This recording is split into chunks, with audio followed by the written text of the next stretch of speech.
Olá, seja muito bem-vinda, seja muito bem-vindo ao 12º episódio, nosso último episódio dessa temporada, da primeira temporada dos Impossíveis, a saga do desenvolvimento do ser em família. E se você entrou aqui no nosso canal nesse momento e não sabe do que eu estou falando, aqui na descrição do vídeo tem um link para nossa conta no Spotify, onde você poderá ouvir este conto, onde você poderá ouvir essa história. E aí você volta para cá, porque aqui é o espaço onde nós ampliamos, aprofundamos as nuances deste conto, sob a luz da terapia integrativa e os fundamentos do ser. Vamos lá? Esse episódio se chama Laicar o tempo todo. E o que significa esse laicar o tempo todo, antes de mais nada? Laicar o tempo todo significa que somos seres espirituais e materiais. Aliás, somos antes espirituais do que materiais. E que nós estamos indo e vindo de uma realidade para outra o tempo todo. Então Elinor começa falando da mãe dela, dando uma visão desse nascimento, de como isso acontece, e de como estava ali a Assembleia. Ela amplia o conceito de família, ela não fala como família, como só algo material, mas antes espiritual, e que a família estava ali ajudando nesse nascimento. Vamos lá? Vamos adiante? A Elinor fala mais uma vez para nós do passado, fala que nós somos velhos caminhantes da vida que já passamos por outros reinos. Reino mineral, vegetal, animal, e hoje estamos no reino nominal. Aí você pode pensar e falar assim, nossa, Eli, então na vida passada eu fui uma lesma? Claro que não. É preciso fazer distinção desse nosso ser espiritual, nosso eu espiritual que é antigo e que foi caminhando ao longo e foi migrando de reinos, e nesse momento, em vários momentos do nosso passado mais recente, é lógico que nós já estamos há um bom tempo no reino dos homens, aprendendo a fazer uso da augusta marca do Pai, que é a nossa mente. Vamos lá? Vamos adiante? A Elinor coloca um pouquinho adiante que quando a realidade espiritual ela é considerada, cada um de nós traz a sua caixa de Pandora. E o que é a caixa de Pandora? É a fragmentação da nossa alma. É tudo aquilo que ficou em looping, que ficou vibrando um determinado timbre emocional e mental e que nos impede de avançar. Quando nós voltamos para cá, nós estamos entrando em contato com essa parte do nosso ser para que nós possamos ressignificá-lo, atualizá-lo. A tecnologia nos ajuda muito a compreender ideias espirituais. Antes de nós entendermos que poderia ficar na nuvem aquilo que nós salvamos dentro de um computador ou de um dispositivo eletrônico, era difícil nós compreendermos o que é a alma, o que é o espírito. Hoje nós já começamos a entender que nós podemos baixar arquivos e subir arquivos para a nuvem. Da mesma forma, o nosso espírito. Nós descendemos para uma realidade e a partir desse ponto que nós estamos aqui, nós ascendemos certa parte do nosso ser que foi ressignificada, que foi trabalhada, e dessa forma nós vamos atualizando o nosso eu espiritual, que é uma nuvem, digamos assim, não é bem como o nosso corpo. Mas sempre que você tiver dificuldade de entender um conceito espiritual, se guie pelo material, se guie pela simplicidade na vida. As mesmas leis que regem o espírito regem a matéria, são as mesmas leis. E elas funcionam em ambos os lados.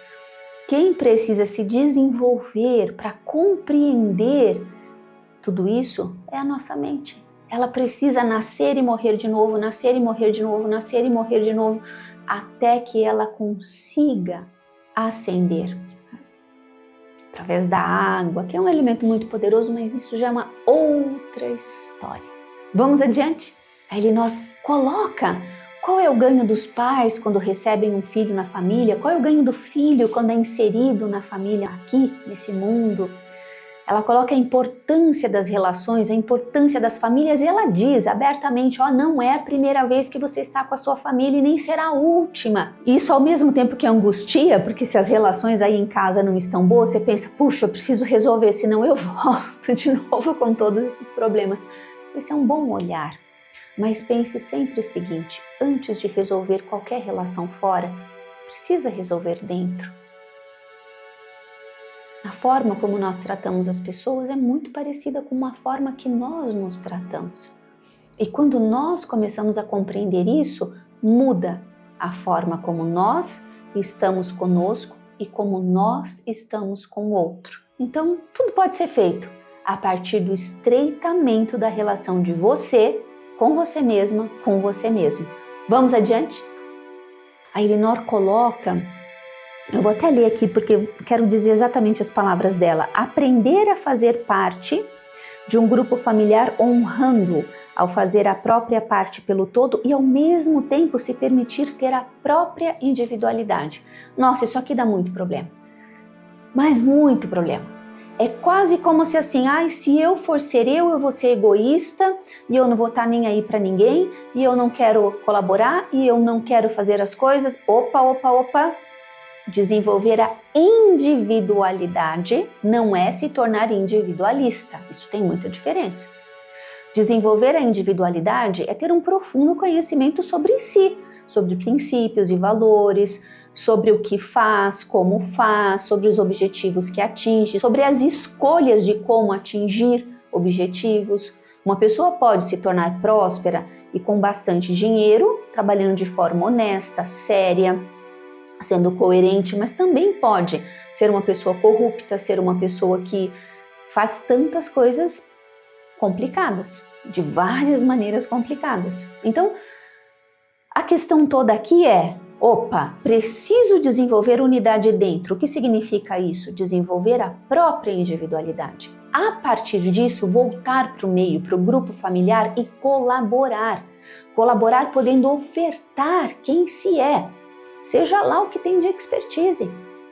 Enquanto nós somos como gado de manada, se todo mundo vai para lá, eu vou para lá. Se todo mundo vai para cá, eu vou para cá. Enquanto nós não nos interessamos pela realidade, não sabemos o que está acontecendo para termos uma própria visão da vida e de nós mesmos, nós somos altamente vulneráveis, altamente influenciáveis. Por que você acha que nós estamos vivendo a era dos influenciadores? Essas pessoas que influenciam têm que feitos. Essas pessoas que influenciam têm que trajetórias. Essas pessoas que influenciam têm que princípios, que valores, o que elas têm para mostrar que elas fizeram? Mas mesmo assim influenciam. Elas vendem um sonho, elas vendem a vida que você quer ter e tantas vezes não consegue pagar o preço de construir, porque envolve disciplina, porque envolve renúncia, porque envolve você tantas vezes ter vontade de fazer as coisas e não poder para alcançar o teu objetivo. É muito importante refletir sobre isso tudo. A individualidade não é nós nos tornarmos individualistas. É bem o contrário disso. É a partir da ciência, da sabedoria de conhecermos a nós mesmos e as leis da vida, nós colaborarmos da melhor forma possível com os demais e com o todo. Vamos adiante? Aqui é um ponto delicado. A Elinor traz o conceito da ovelha negra e aqui eu já peço licença para utilizar esse termo. Eu sei que hoje não é mais recomendado, politicamente é visto como incorreto, mas é um conceito muito importante de ser explicado. A partir disso que ficou gravado dentro de nós. A ovelha negra não é o problema. A ovelha negra não é aquele que gera tanta desgraça. A ovelha negra normalmente é alguém espiritualmente desenvolvido que expressa o que o grupo familiar não quer ver, o que o grupo familiar não consegue assumir de forma grupal. Então, se existem várias pessoas na família que têm compulsão e escondem, a ovelha negra canaliza isso de alguma forma, seja através do álcool, seja através de drogas, seja através de comida, mas isso significa que algo não está sendo assumido. Quando cada integrante do grupo familiar começa a assumir a sua compulsão por fofoca, compulsão por mentira, compulsão por sexo, compulsão, seja lá do que for, a ovelha negra começa a se acalmar. Então, por que a ovelha negra, que é forte espiritualmente, vem nesses clãs? Por que ela se coloca nessa posição de expressar o pior que existe dentro do grupo familiar? Simplesmente porque ela consegue. ela consegue viver 30, 40, 50 anos vivendo essa desgraça e sai daqui espiritualmente íntegra. Difícil entender, não é? Por isso que eu tenho dito, não é fácil saber quem está adoecendo e quem está sarando. É preciso que a gente tenha uma abertura para analisar, para estudar, para aprender, mas sobretudo para se conhecer e se auto-enfrentar, para nós perdermos a pressa de julgar e de termos opinião sobre tudo. É difícil entender a vida, é difícil compreender a si mesmo. Vamos adiante? A Elinor faz uma pergunta. As palavras exatas dela foram: como será ou como é construir fortuna material e espiritual ao mesmo tempo? Pergunta tão importante. Como é autorrealizar-se materialmente sem perder-se de si espiritualmente? Como é se tornar uma pessoa rica, próspera a partir de trabalho, de boas relações, de um trabalho muito bem feito? Como é? Sem explorar ninguém, sem maltratar? É lógico. É sempre importante separar o seguinte: da mesma forma que uma pessoa tem princípios e valores, uma empresa tem um código de ética, um regulamento interno. E as pessoas que se afinizam com você, se vocês pararem para conversar um pouquinho, você vai ver que vocês concordam em muitos pontos em relação aos princípios e valores. E o mesmo ocorre nas empresas.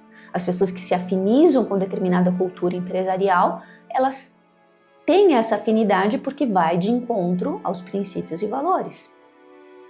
Então é lógico, uma pessoa que não tem afinidade vai trabalhar num lugar, ela vai se sentir mal. Da mesma forma que eu ou você nos sentiríamos mal de conviver com pessoas que não têm o mesmo código interno de princípios e valores. A questão é que a gente não precisa julgar, a gente não precisa dizer a minha maneira de ver é melhor, só serve a minha e todo o restante está errado. Isso é tão perigoso.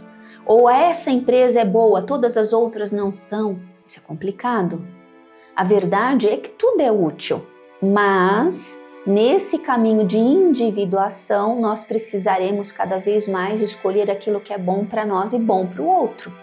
E isso gerará esse crescimento dos dois lados.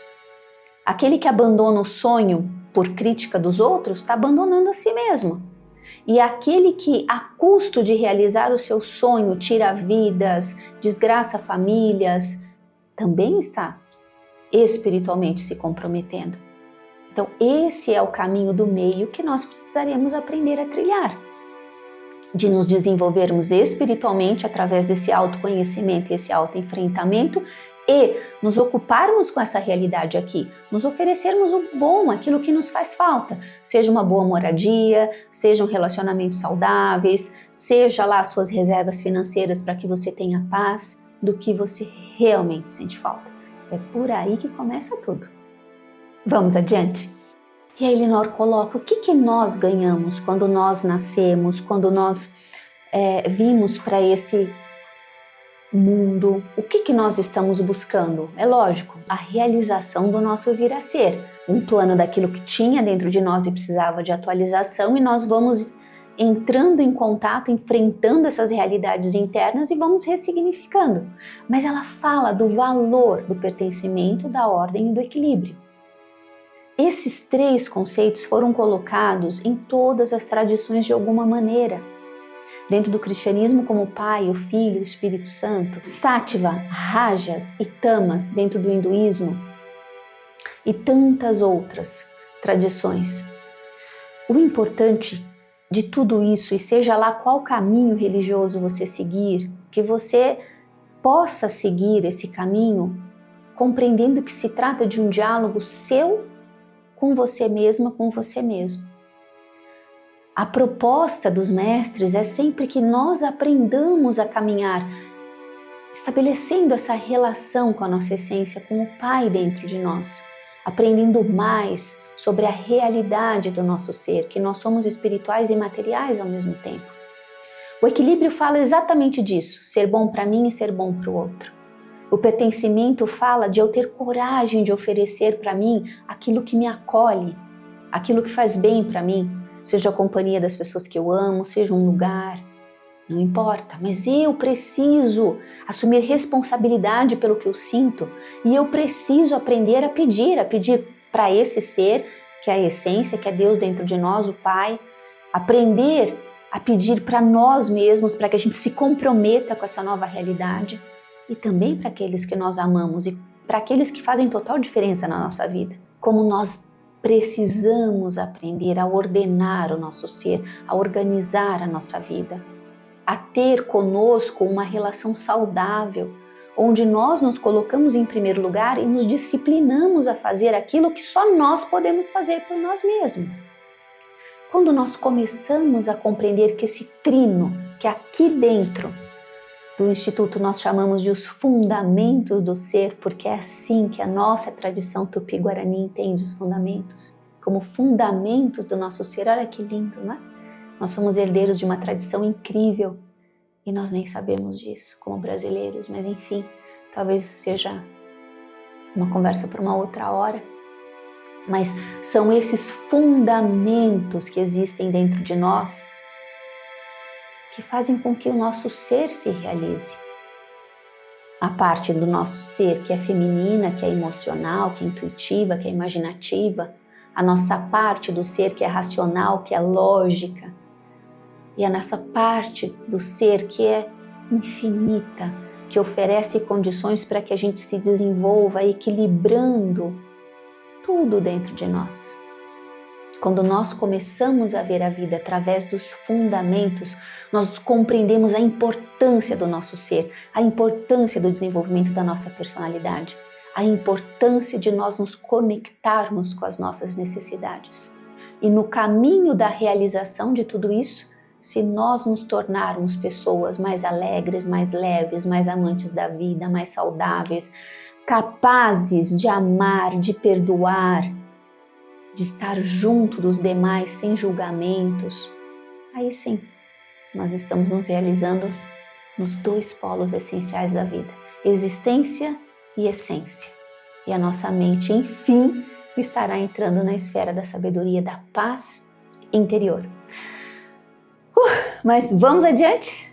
É lógico, já estamos quase terminando o episódio. Quando nós olhamos para o nosso passado, caos, guerras, carnificinas, interesses obscuros, tantas coisas ruins que vêm acontecendo, e eu garanto, isso é apenas um reflexo do interior da alma de cada um de nós que tanto clama, essa alma tanto clama por pacificação, por cuidado. O que esperar do nosso futuro? A Elinor falou, nossa, o que esperar são as bem-aventuranças desse grande ser que é Jesus, que é o Cristo, que veio finalmente, nossa, ele conseguiu e veio aqui e mostrou para nós esse caminho de redenção, que é um caminho de conexão com o Pai, que é uma abertura para viver o que desagrada, o que a gente não gosta na vida, para construir essa realidade espiritual. Enfim, há muito que nós precisamos viver com abertura, com boa fé, com boa vontade, para que nós possamos ir compreendendo a vontade desse ser que está em tudo, está em nós e que quer desde o princípio a nossa felicidade. Parece difícil de pensar assim, né? Se Deus existe, por que existe tanto mal? Essa é uma pergunta que só um tolo faria. Porque é lógico que as causas dessa maldade não estão nele.